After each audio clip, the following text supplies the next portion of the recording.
Peace, love, blessings, and honor. Thank you for joining us. I'm your co-host, Ize Redd. And I'm your co-host, Reality Souljah. And we are Garvey's Ghost in the Spectrum of Roots. You know, we're like February thing, you know what I mean? You come in like with a TV. Intro, you know, love plate style. Oh.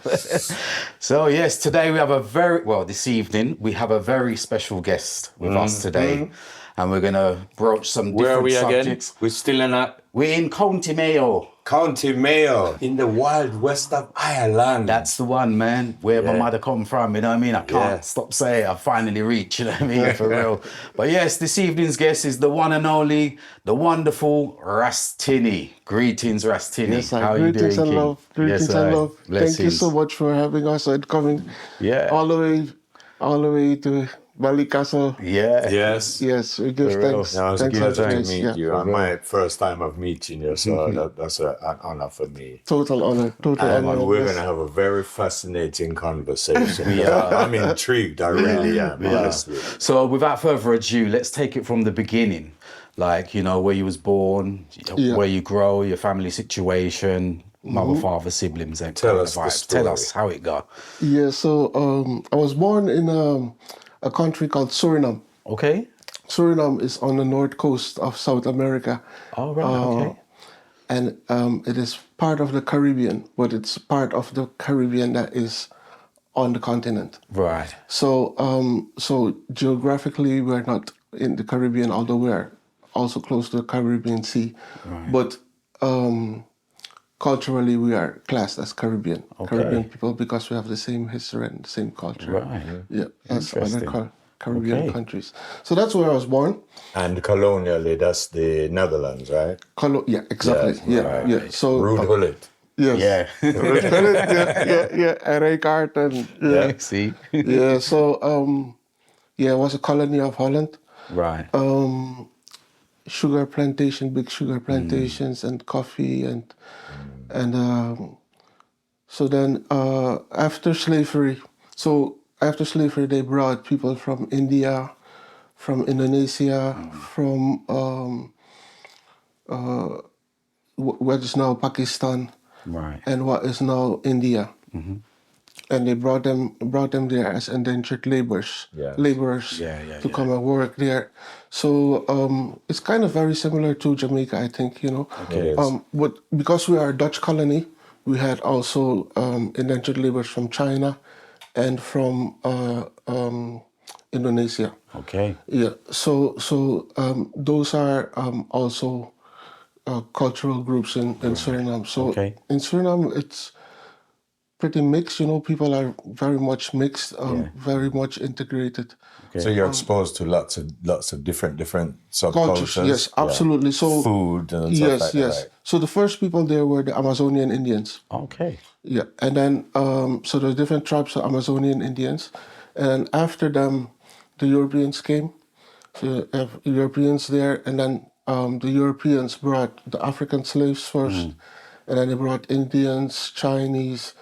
But then in the meanwhile, there's a lot of other people that came. A lot of people, Lebanese Jews, came there. Also, Jews that fled from Europe. So the Jews, I think they started in Portugal and they were chased there by the Catholics, and then they went to Brazil, and then they were chased there by the Portuguese again, and then they went to French Guiana, and then the French came to French Guiana and they chased them away. So the only place they could go is Suriname.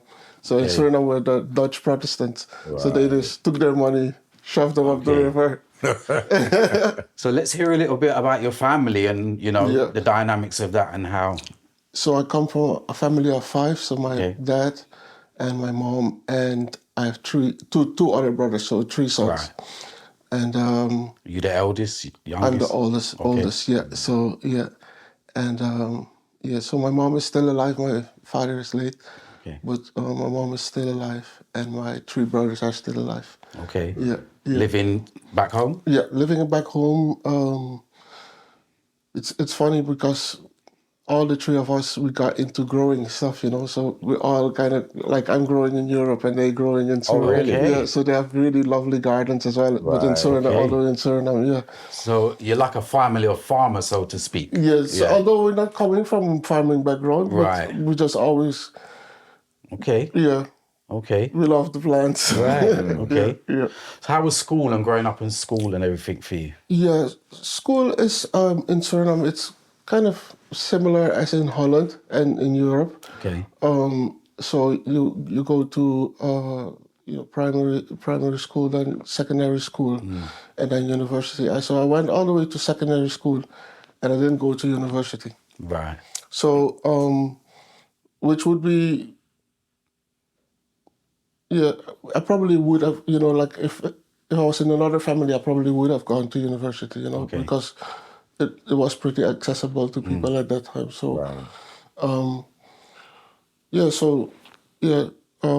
I went through my school years there. It was pretty normal, I was not extra good or extra bad. I was just normal student. Did you enjoy it? Was it fun or? I hated it. Okay. I absolutely I've been waiting hated so long to hear somebody. Somebody say that, innit? For Everybody real. said, "Oh yeah, I really liked school." No, I don't want to hear that. I didn't like it at all. Okay. I remember sometimes in the break, I'll be waiting till everybody goes in, and I'll just be the last person, and I'll be just watching them all go in like sheep, And I was like, we're just like a herd of cows, like, Right. And everybody filed in, and I'd go, and yeah, I hated it. I didn't like it, but I just did what I needed to do, and Right. yeah, And got through with it. yeah. Did you have any influential teachers or anything that kind of? Yes, I did. I did have a really amazing maths teacher. Okay. Because I was terrible at maths Right. for years, and because in Suriname we had a revolution, so a lot of the Dutch teachers, they went back to Holland. So we had we didn't have a lot of teachers. Okay. So sometimes whole years we'd have no maths teacher or no science teacher. Right. So a physics teacher. So we missed a lot, and then because we missed a lot, and if you had a good teacher, you'd catch up a little bit, So I had really one, and I always remember that because it really inspired me later in my life, because he used to, if you talk about a bank, he'll just draw a little puppet with a big top hat on it. Yeah. And that would be the bank. And he'll make a drawing of all the different things. So it didn't it wasn't so abstract for us. Right. Oh, okay, yeah. So that worked really good for me, So sometimes it's just the way people teach as well, Yeah. So he made it more understandable for you. For me, for me it was like brilliant, Okay. yeah. Okay. And did you sit exams and them kind of things? Was you? Yes. Yeah? So you do your like you have your leaving cert exam here. Okay. You do one there as well. Right. So I did that exam and I passed. Was no problem. And then I did my my leaving cert exam. So you have inter-cert here, isn't it? The one that you do in fourth or fifth? I'm not even sure how it goes now because they changed the system. Do you know what I mean? Yeah, but so anyway, it's kind of just, in total it became the same amount of years, but it's just broken up a little bit different. Yeah. But yeah, so I passed those exams, and then I didn't go to university. I started working straight away. Okay. Yeah. Okay. So first I started working for my dad. What did Dad do? My dad, he did a few things, but one of the things, he had a shop, a natural health store, and he had been, since I was really young, he had been studying phytotherapy, so that's healing with herbs, and so he kind of got really good at it, and he could heal a lot of people. Okay. So over his life, he's healed loads of people, and he never charged for it or anything. Wow. Okay. But he did have a shop selling all the stuff. So he did, like the clients would come and buy some of his products, and so he had a little shop selling homeopathy, and it was almost like a natural health store. We used to sell brown bread and all that kind of thing. Okay. Yeah. So what was your kind of ambitions when you was at school? What did you like kind of see yourself getting into? Yeah. What I really wanted to do, what I really, really wanted to do is I wanted to teach. Oh, okay. I wanted to become a teacher. That's what I wanted to do. But I never got the opportunity. So how come you didn't get the opportunity to fulfill your ambition at school? I mean, teaching. Was it just because you didn't go to university, or? Yes, yes, Okay. yes. That's why. So it has always been hanging in my mind, you know. Yeah, until I came to Europe, and then when I came to Ireland, I found myself homeless one day. When did you come to Ireland? I came to Ireland around 2001. Yeah, 2001 I came to Ireland. So when I came, I met a girl. And What made you come to Ireland? Suriname to Ireland. Yeah. yes, oh yeah, good question. I told you, I'm curious. I'm like, how is this? Yeah, so I was living in Holland at the time, Okay. Right. and my brother came to visit me. So he came to visit me for a while. So I said, we have to do something nice, you know. Let's go for a road trip somewhere. And I had a friend that lived in Holland and came to Ireland, and he was looking for asylum basically. Okay. So he was in an asylum center, but they were going to have a party, and they said, "Oh, you come and play some tunes, like, you know." So me and my brother said, "Yep, great idea. Let's go to the party." Okay. So we drove from Holland to Ireland. Wow. Yeah. Long drive.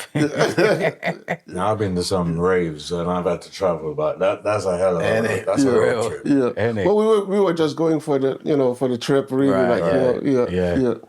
So when did you actually take up music and the interest of music? When did that develop? Yeah, so I always listen to music, but I come from the Caribbean side, you know, so Right. I used to always listen to dancehall.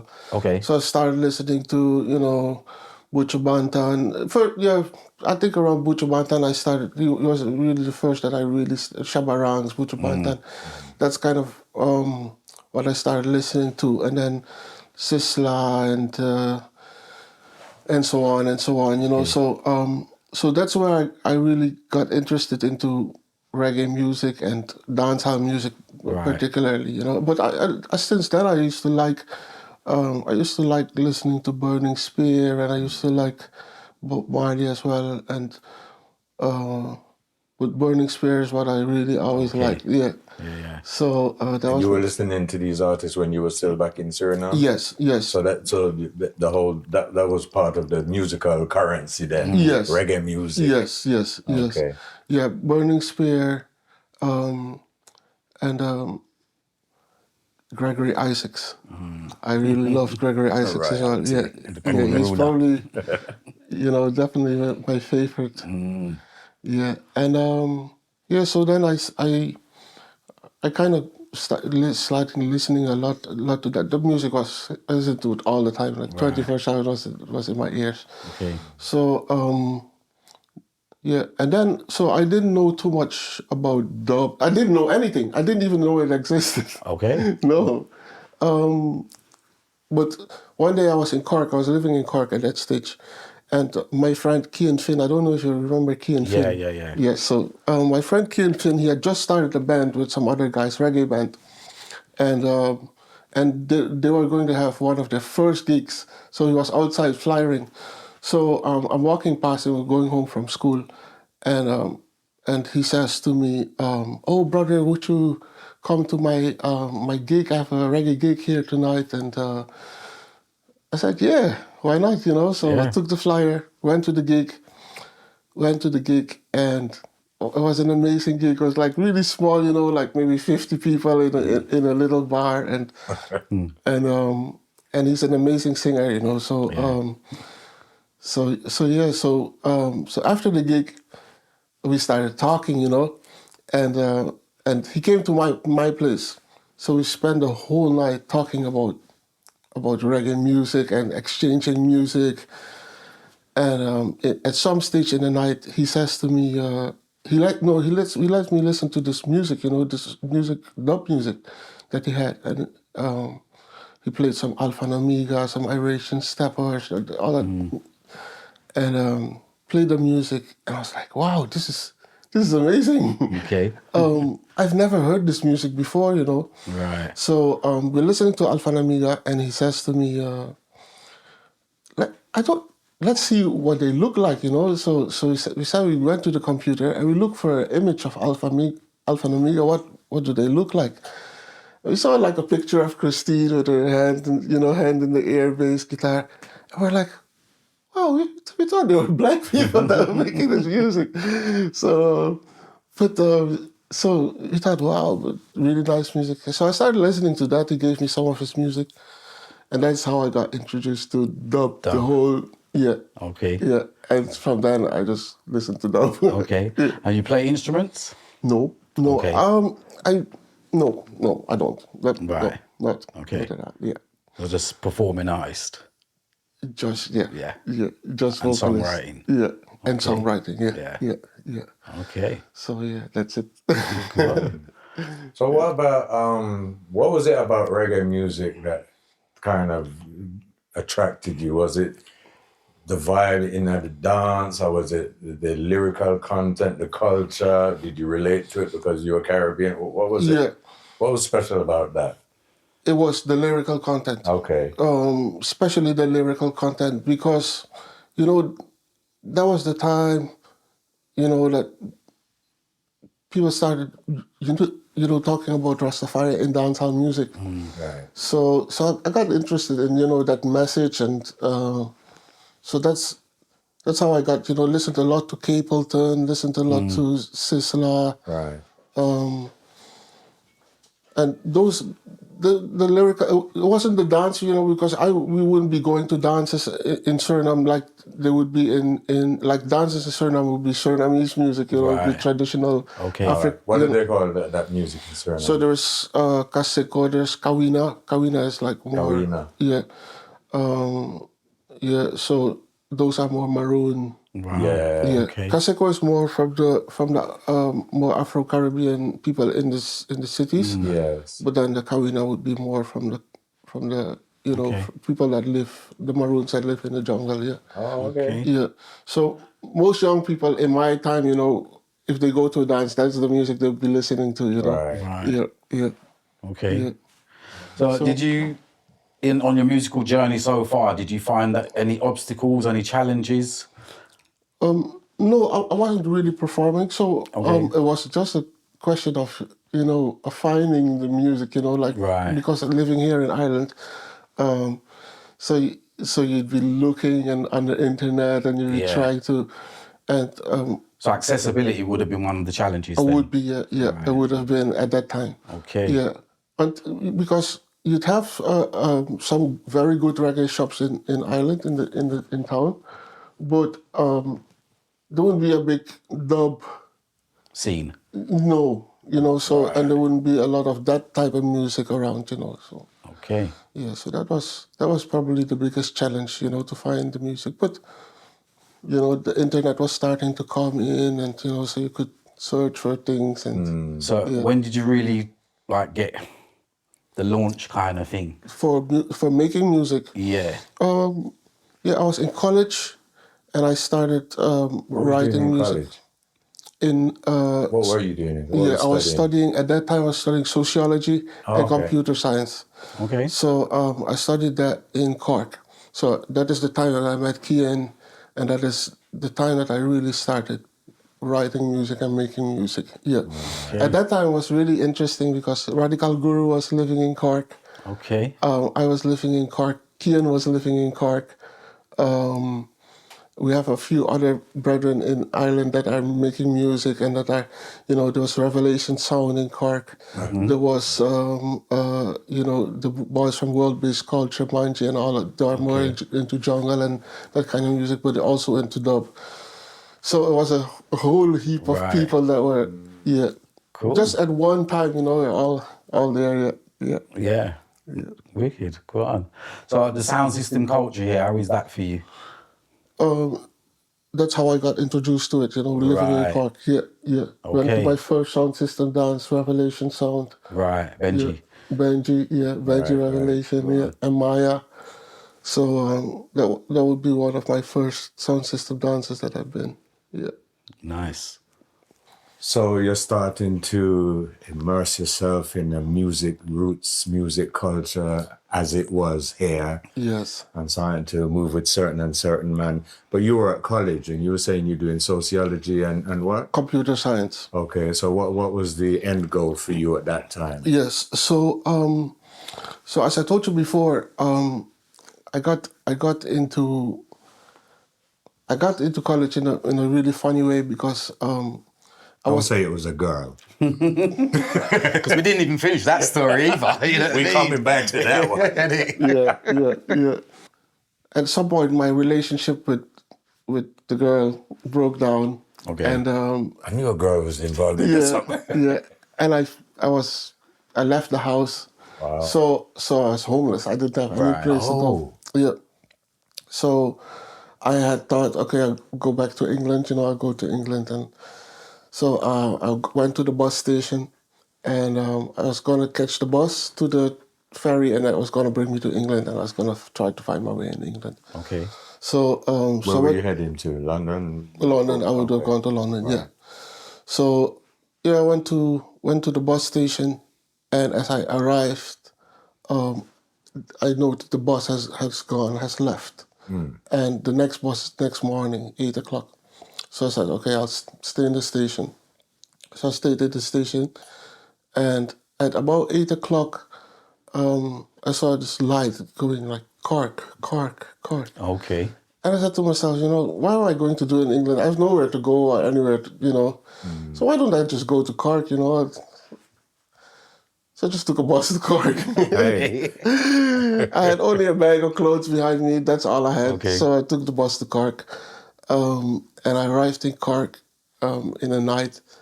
And I said, I'll go and try to find, a homeless shelter or something. So I'll go to the police and I asked about the homeless shelter. So the police was really nice. He said, I'll bring you over. And he brought me over. Around the corner was a homeless shelter. And they said, it's past 10, you can't come in anymore, but come tomorrow, right? Okay. So the police says to me, like, look, I can't bring you inside, but there's a bench here and you can sleep on the bench. Wow. Yeah. So I said, yeah. That's not the kind of experience we're accustomed to with our relationship with the police. No. You must be exuding a special kind of spirit for them to reciprocate that vibe to you, brother. Generally, police here they have a different type of policy. All right. A different way of policing in Ireland, Okay. It's kind of, police here don't carry weapons. Right. So they have to be really talented to talk people down, and they have to be really skilled. And this is the Garda, isn't it? That's the Garda, So they're very, very skilled people, Right. So anyway, he says you can stay there, and the next morning he brings me there, and I get a place into the homeless shelter, So I'm happy, and they said, like, the next morning they said you have to go and meet the social worker downstairs. So I go to meet the social worker, and as I come in and I sit there, and he says, "Tell me, why are you homeless?" So I said, just my relationship broke down, and I left the house, so I just don't have any other place to go. And he looks at me and he says, "What do you want to do with your life?" No, he said, first he asked me, "Are you using drugs? Are you drinking?" Right. I said, "No, I don't." And he says, "What do you want to do with your life? What do you want to be?" I says, "I want to be a teacher, That's what I wanted to be." So he says, "You know what it takes to be a teacher?" I said, "Yeah, I have to go to university." He says, "All right." He takes the phone. He calls the local college in Cork. And he speaks to two ladies there, Anomali and Pauline Matthews. I never forget the names. You see, you won't forget those names. No. And he calls and he says, "We have this student there and he wants to be a teacher. So he has to go to college. So, do with him what you have to do, basically." Wow. And he says, "You go now and you go and meet Pauline Matthews and Anomali and they'll put you in a course." Nice. So I go there, and so I got into an access college, not university yet, but an access college to university. Yeah. And so I did that. I did social studies, social and health studies. I did, and then I went to to university. Okay. And the aim was to, to become a teacher. Like after all these years, at that time I was like, I don't know how old, 2008. I was like in the 30s, close to 30s already. Did you reach the goal then and start teaching? So yeah, eventually, I got my degree there, Nice. and then I went to teaching college in Brilliant. Galway, and I did 2 years there. And then I thought I'd be a teacher, because now I graduated, I registered myself, registered Okay. teacher. So and then I started applying for jobs as a teacher. Right. Until the day of today, I've never got one. Okay. Really? No. Wow. No. I never even got an interview. Wow. No.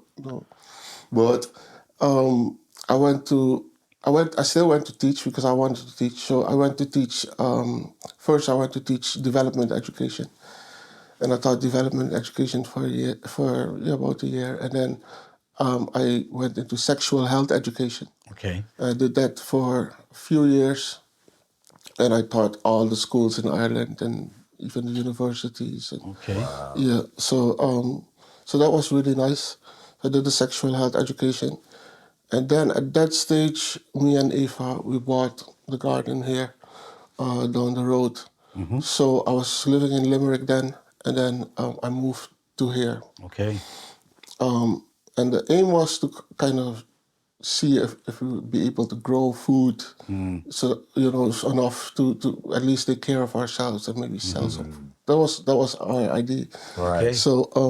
So you've skipped a little bit now because you were made homeless because of a breakdown of a relationship. You went on this journey of fulfillment, that you had that sliding doors moment where you could have gotten a bus, you missed the bus. Yeah. You went to Cork because you saw that vision, ended up going to university, ended up getting at least your ability to teach. Didn't quite happen. Yeah. And then you just slid in your significant others in there somehow. Did you? Is that what just happened? Did you mention you said you and somebody bought me and Eva. Yeah, and Eva is... Yes, and Eva is my fiancée. You see, that's what I'm saying. Bruv, don't bypass. I want to know the story. I'm a Mills and Boom kind of guy. I'm a romantic at heart. So where did you meet Eva? Was it Eva? Oh yeah, that's also a funny story. So I was working in Dublin at the time, and Teaching. yes, teaching. Right. Yeah, but I was living in Cork, but I was just going up and down, and at that time I stayed in a hostel, and every time I went into the hostel, I heard this really nice reggae music. It was not just Bob Marley or it was like Dennis Brown or like Barris Hammond. And All right. every time I went into it, I said, this is the hostel where I should be staying. So, so every time I was in Dublin, I was staying in the same hostel. Right. And one day I was in the hostel and somebody had stolen my computer charger. So I went downstairs and I said, I don't know if somebody found the computer charger because I lost my computer charger. And the person that I was speaking to was Eva. Okay. So Eva was playing the reggae music in the place. Okay. And then we started talking about reggae music and exchanging reggae music. So we became really good friends around reggae music. And we started going to gigs and things, and then one thing led to another. So Okay. Yeah. Okay. How long have you guys been together now, roughly? About 10 years. Okay. Yeah. Damn, fiance? Yeah. What y'all waiting for? When's the bells gonna ring? I want an invite. No, but you know what the thing is like, so in this tradition, you have to build your house first. Yeah. Before you bring her in married, right? So I said, I'll get the house built first, but it's been taking, like, we've been now at it like for 7 years. All right. Right? But yeah, hopefully this year we make some more moves and Nice. everything in its own time, really. Of course. Yeah. Nothing before the time. Beautiful story. Okay. Let's hear about you as established artist now and when your career really kind of picked up. And because, you know, everyone knows Ras Tinny in the dub scene and your musical works, you know what I mean? Let's hear a little bit more about that, please. Okay, so I started recording vocals. I started writing, and then I used to ask Kian, because Kian is a brilliant singer, you know. So I used to ask Kian, look what I wrote, would you sing that, you know? And Kian used to tell me always, why don't you sing it yourself? I used to say, oh man, I can't sing, you know. And then he would be performing, and then most of the gigs, at some stage of the gig, he'll say, introducing Ras Tinny or something like that, and then he'd call you up to come to the stage to sing a song with him, you know. So Put it on you. yeah, so he just hands you the mic, and then so that's how I started, really. Okay. Right. So, and then I didn't have any recording gear, right? And then one day one day Eva came to me, and she bought me this sound card and a mic to start recording myself. Wow. It was just a present, like, you know. Okay. Beautiful. So then another time she came to me and she says, you have two choices, like you can go and learn how to play the piano, or you can go and get vocal lessons. So I said, oh, I don't know what I want. I don't know what I want. So she says, like, you can go and do like 2 lessons of piano, 2 lessons of vocal, and then you can choose which one you do. I said, cool. So I went for the piano, really liked it. And then I went to the vocal, and I said, I'll do the vocal. Okay. Yeah. So I chose to do the vocal lessons. So I got a bit of vocal lessons at that stage. And then I recorded a few tunes. What was the first label you released on? Steppers. Okay. Yeah, Steppers. So Right. so at that time, that was around, let's say, 2012. Okay. 2012, I remember, so my friend Radical Guru and Kian and Ben decided to release a single. Okay. So they were promoting the single, and if the two of them were in Dublin, they'd always come to my house, and we'd be cooking, and, you know, we'd make food, and we'd have a smoke, and we'd be just having a good time. So they used to always come to my house at that time already.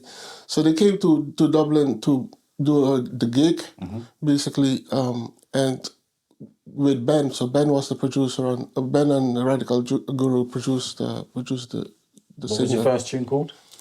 The first tune was Monsoon. Okay. Yes. Yes. Yeah. Yes. So Yes. so they came and they did the show, and then after the show, the next day they came to my house with Ben, and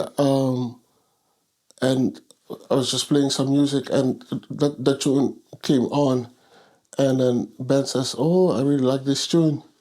You know, would you like to, you know, get it? Let me release it, or." Yeah. So I said, "Yeah, no problem." So I sent him the vocals and everything, and that was the first Dub Dynasty album. Okay. Yeah. That's right. Yeah. So I think the rest of the album was already gone off to the master. So Monsoon didn't make it on the album. Okay. But it was released as a 10-inch with the album. All right. Yeah. So right after the album, right.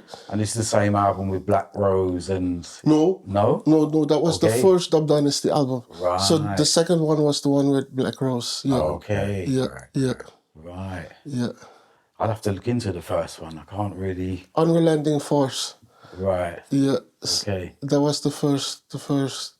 And that one was a few tunes with Dub Judah. There was one with Key and Finn as well, 9 Years of War.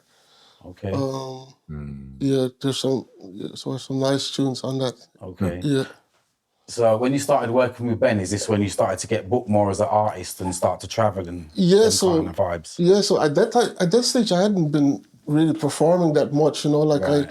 I was sometimes performing with a local a producer in Dublin, a really good producer, Dan Taliras, Okay. from Echo Bus Records, Right. and he had a band, and I was kind of touring, you know, going around with them, and so that's how I kind of learned Okay. a lot about recording and you Right. know Yeah. vocalizing. So that's how I kind of learned, and yeah. So would you say it was when you was working with Ben that your career as an artist really kind of took off then? Yes, Right.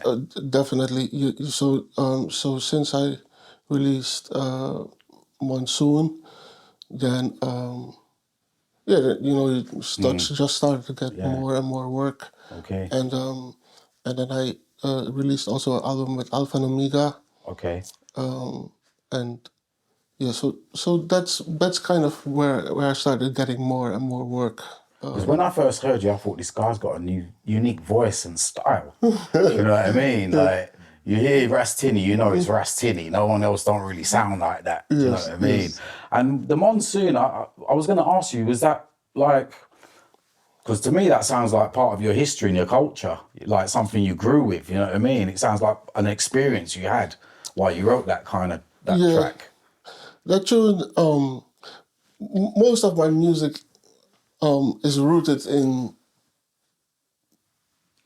the environment in which I live. You know, Okay. Yeah. at that time I was living in Dublin, Right. and the Monsoon was just it was actually written about. I started reading something about a monsoon. A monsoon had Okay. destroyed this village or whatever, and people. Okay.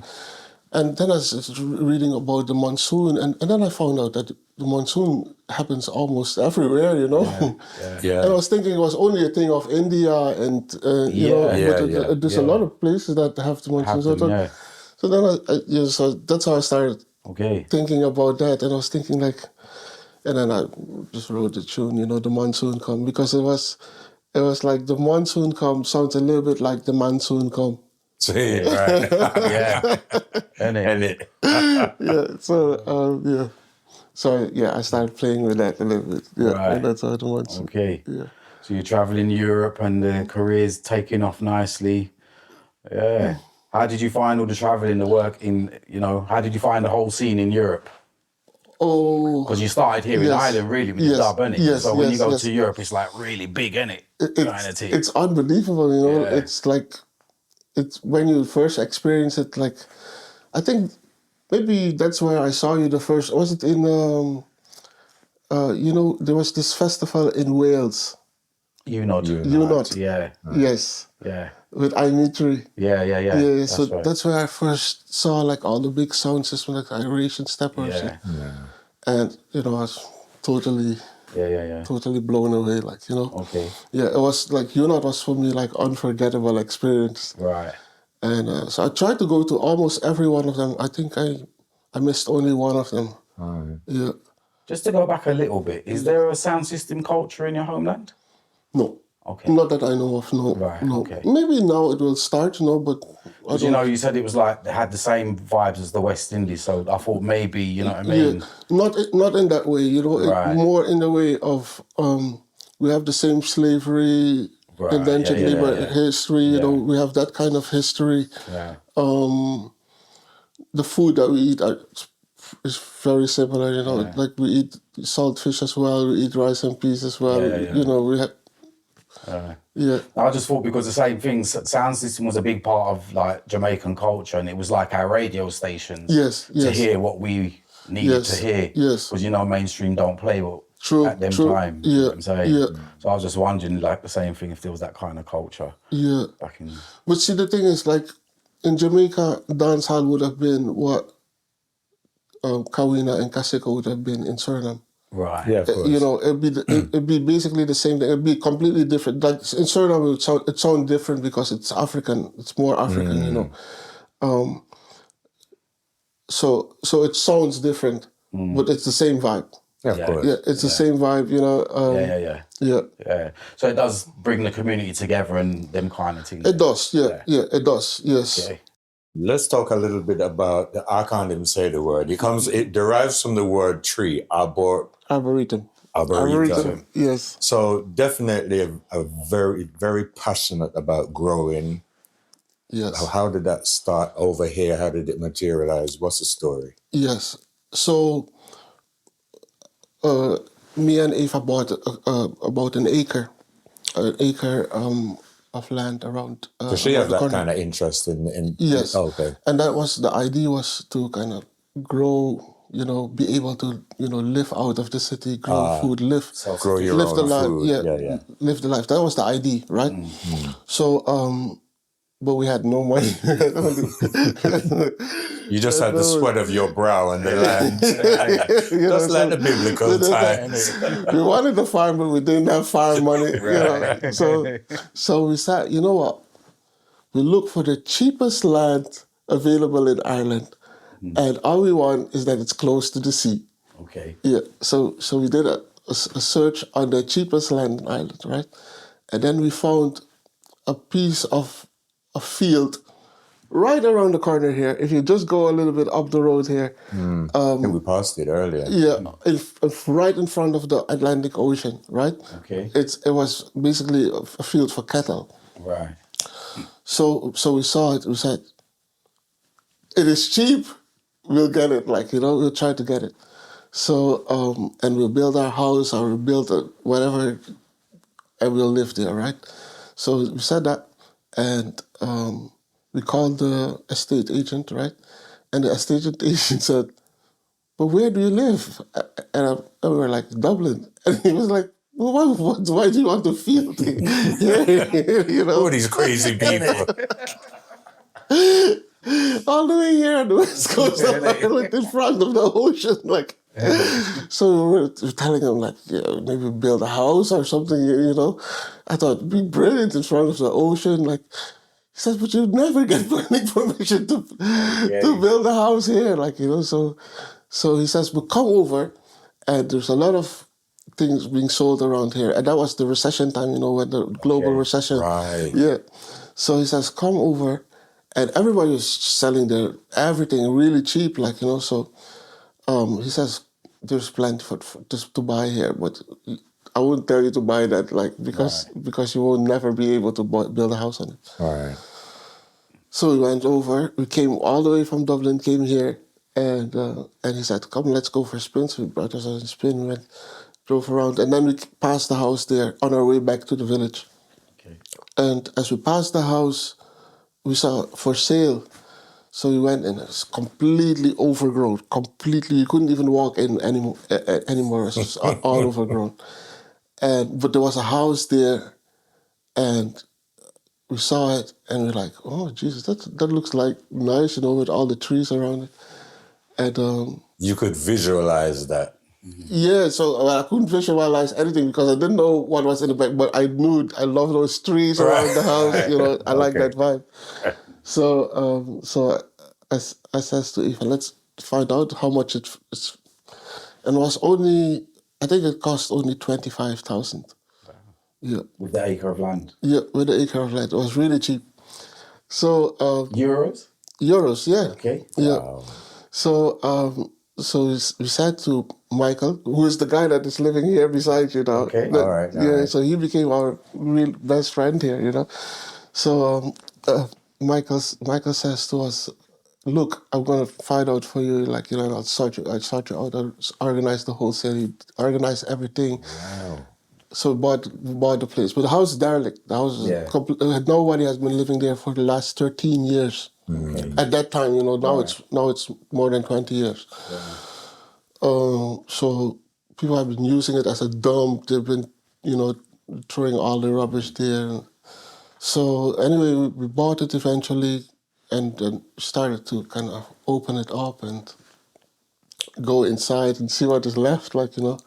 So the house was derelict, and then we started basically working on it. But we had an acre of land there, and we said, okay, well, so I went to go and study farming, organic farming. Okay. So I went to Scotland and I did a postgraduate diploma in organic farming. Did it, and half the diploma I figured out myself, I'll never have enough land to be able to farm, you know.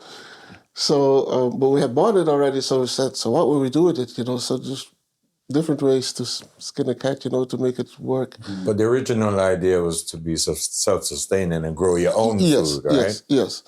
No, we still grow our own food as well. You know, like we still grow a good bit of vegetables there as well. Right.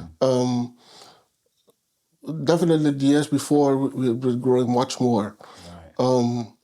But then later on the plan just changed, and we were taught like you would never grow enough food here to be able to feed yourself. Not to talk about a market, you know, and not on an acre. This is West Coast, so it is wild here. Yes. Yeah, the soils are not great. The soils are, you know, not good for growing vegetables. You know, yeah. So there's a lot of salt off the sea and that coming into a lot the of land. salt, yeah, but it's all clay. So the ground is clay, and then underground is limestone. So it doesn't drain very good. It's not ideal for. You can't really grow vegetables in the ground here. You'd have to grow them in a raised bed or something like that. Right. Yeah. So we kind of created the arboretum, and then we have a part of it which is the vegetable and the herb garden, where we grow our veg and our herb and herbs. Yeah. So and then for the rest, it's mostly trees. We grow about 400 different species of trees. Tell me about these trees. Yeah, so for arboretum, you need to have a minimum of 25 species, different species of trees, to get arboretum status. So it's a status that your garden gets. So you have to grow 25, and then there's a few other things you have to all have them labeled. Right. You know, all trees need to be labeled with their Latin name. So I started growing trees, collecting trees, and as saplings, as tiny little things, or 6 foot tall. all different. Like I grow mostly dwarf trees. So I started collecting or specializing my collection on weeping and contorted trees. Okay. So I try to grow every existing species of weeping and contorted trees that can survive here. You know. So that's how far I got up to now. So it's easier to grow though because they're more hardy species rather than food, right? I'm presuming. I don't know. Trees are hardier. You know, you can grow trees and they can grow in that soil. In almost any soil. You know, if you treat the soil good, you can grow a lot. Wow. Really a lot. You know, I love the dedication, man. Yeah. No, the environment here is destructive.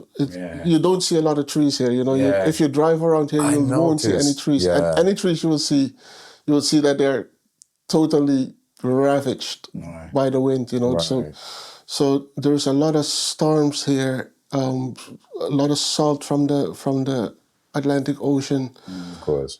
Heavy wind that just blows everything flat. So I don't grow really massive growing trees because they would be just flattened.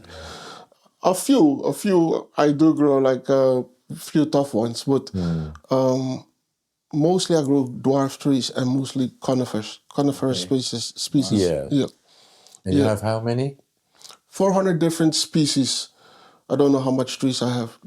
Okay. Yeah, it'd be definitely close to 1,000. That's Really? On your acre of land? Yeah. Wow. Yeah. In total, you know, like there'll be definitely 800. No fruit trees? Yes, we have also fruit trees. Yeah, we have even a few weeping fruit. Really? Yeah. We have the weeping mulberry. The weeping mulberry is a weeping fruit tree. Okay. And now there's certain types of trees that if you plant them strategically, they provide cover for the other trees. Is that how you do it? Yes, you have to. I know I'm a farmer. Yes. No, 100%. No, yeah. We also grew like little shelter belts to protect, to protect from the wind. So we put like some really tough trees like birches and those kind of. Right. Yeah, but even those we try to grow contorted birches, weeping birches. You know, so we got like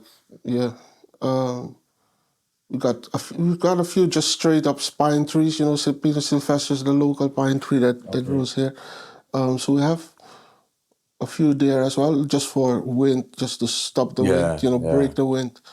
And then we have a few, especially plums. Plums grow really good here. Okay. Yeah, so plum is actually the only tree that grows really good here.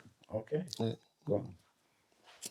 Tell me a little bit about the philosophy behind, because I demonstrated my invisible skills and talk about sheltering. So there's a philosophy to what you do, right? Give us some of that. Yes. So we try to grow the arboretum based on organic principles, or maybe even permaculture principles, rather.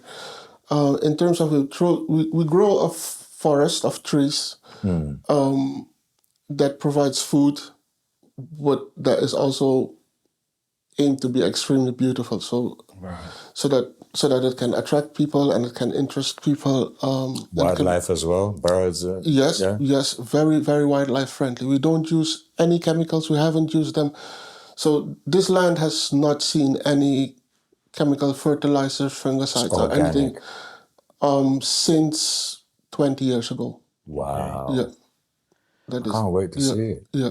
So everything is naturally grown, just. So do you make like a natural fertilizer with compost and them kind of things? Yes, so exactly. So in the first years we use what is around us, So we have here a lot of cattle, so we use cattle manure, and we use the byproducts of the wood industry. So they produce a lot of wood chips. Yeah. So I go up to Ballina and every time I fill a whole trailer load of wood chips, and I bring it back and I spread the wood chips around. So you see, like, I have big beds made out of wood chips and cow manure, and that's where the conifers grow. It breaks down. Yeah.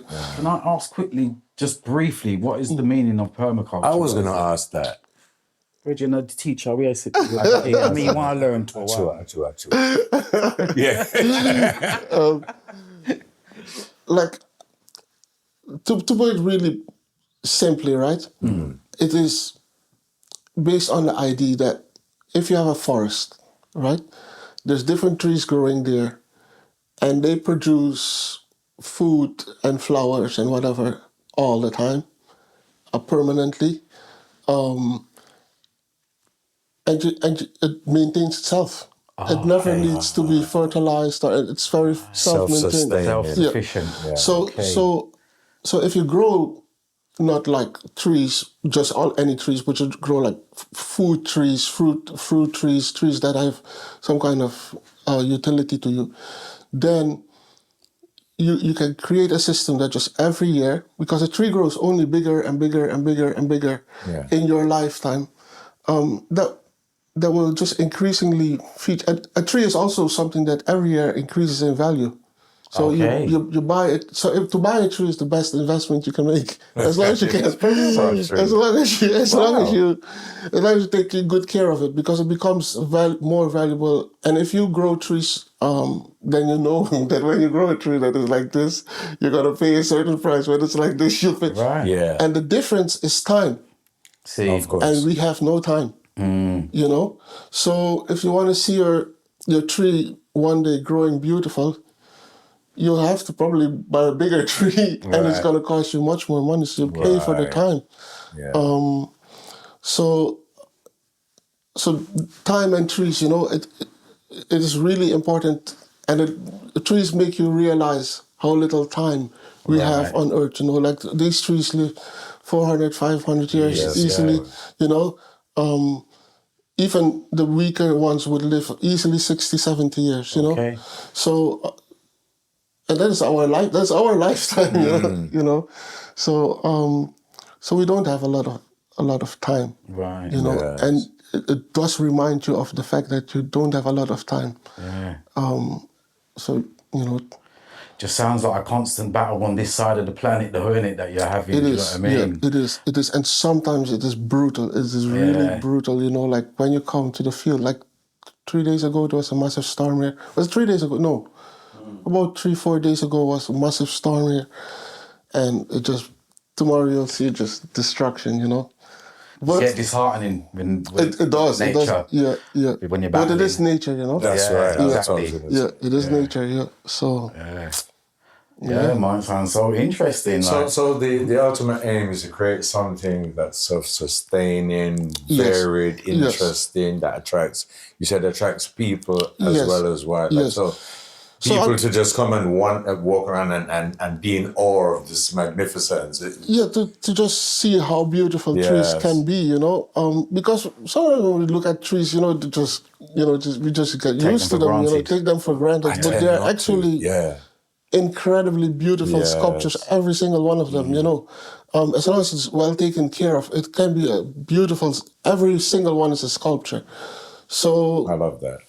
so that's how I planted the garden, like a display of tree sculptures, you know.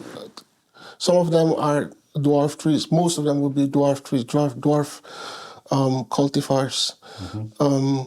Some of them are what we call witches' brooms.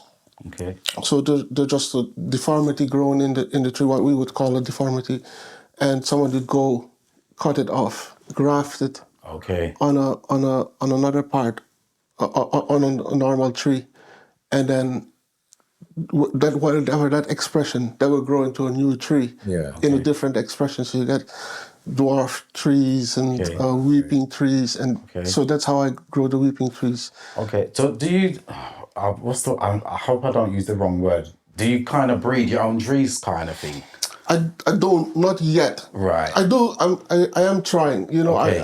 I have tried a few. You know. Okay. I didn't know that was a thing. That's why I was like kind of cautious about asking the You question. mean like flowers, and you can create new breeds of flowers? You can do that with tree? Yeah. So that's how most of my trees there would be grafted varieties. Right. So like most trees grow up. Yeah. Right. But weeping trees grows the branches down. And why is doing that? You know, like most trees go up to the sun, and some trees just don't go that way. Yeah. And then contorted trees, they go in all directions. You know? Okay. So they just go make all contortions, and they have basically what we call like apical dominance, the cells that are at the top of the branch that always want to go up. Okay. It doesn't happen with all trees, you know. Okay. And sometimes you have a misformity, and that creates a weeping tree or a contorted tree. And then comes the human, and he says, there's a deformity, but I really like it. So they take it and they put it on a normal tree, entered on it, and then you get a new tree with a completely different expression. So that would be like most of the cultivars that I be growing. They are just all basically the misfits of nature, you know. I saw something the other day, and I wondered if it was true about these walking trees. Oh yes, And you're the perfect man to inform us now. Yes. Is it real? No, it's not real. Right, okay. No, it's not real. No, it's not real. But it is a little bit, sometimes a little bit overdone, you know, that a tree walks. But it is true that the tree will not walk from here to there, you know. But trees grow differently, you know. Like I grow a tree here, but the crown is there, you know. Like and yeah, but I don't believe in the walking tree theory. Because they showed the tree and it had almost like the tripod. Yeah, and loads of legs coming up. You know what I mean? I was like, is it moving for real? Like, oh, wow. Do you know what I mean? But you could have this like for example, a poplar. You know, the poplar, it sends out shoots from its roots. So the poplar is growing here, and then, you know, like 2 meters further, you see a little poplar growing, and it just came from itself. Now, right. From the root. Yeah. So it grows from the root. It grows another tree, you know. Okay. So then if the other tree is gone, it looks like the tree has moved from here to there, but it's just another tree, you know. Yeah. It just grows under the ground. You don't see the root. Okay. But you know. So outside of like the music and what you're doing with the trees and everything, what do you do to relax and stuff? Mostly I read. I read the garden. Okay. That is what I do to relax. Okay. I work a full-time job, so I work in a homeless family hub. Right. So that's my full-time job. And then in my time off to kind of relax from the job, I'll be in the garden working. Okay. And that's what I mostly do. I like to also write and record music, but nowadays I don't really have so much time, and I don't really have the studio to do it anymore. So, yeah. Well, my brother, I'll tell you, Yep. that was, I love when a man has a passion Yeah. and he's so knowledgeable about it. And not only that, you've actually, to use a metaphor, you've woven a way where your branches direct you in your life Yes. towards your interest, to where you're actually saying, you strike me as a man that, you set out on your goal and you go and reach for it, no matter how long it takes. You visualize it, you go and do it. I love to see that. That's a beautiful quality. And a thoroughly nice young man as well. Ras Yeah, thanks. Ras It was a Tinny, total you've been pleasure. amazing. My brother. You've thanks. Total pleasure. Very enlightening. Yeah, total pleasure. Absolutely. This has been Garvey's Ghost in the Spectrum of Roots. You can say that really well, can't you? Must be the Irish air, man. Making me fumble. Thank you for tuning in and watching. Like, share, subscribe. Yeah. And all that. Give thanks. Give thanks. Blessings, my brother. Thank you, Tinny. Good, thanks. Respect. Respect and love.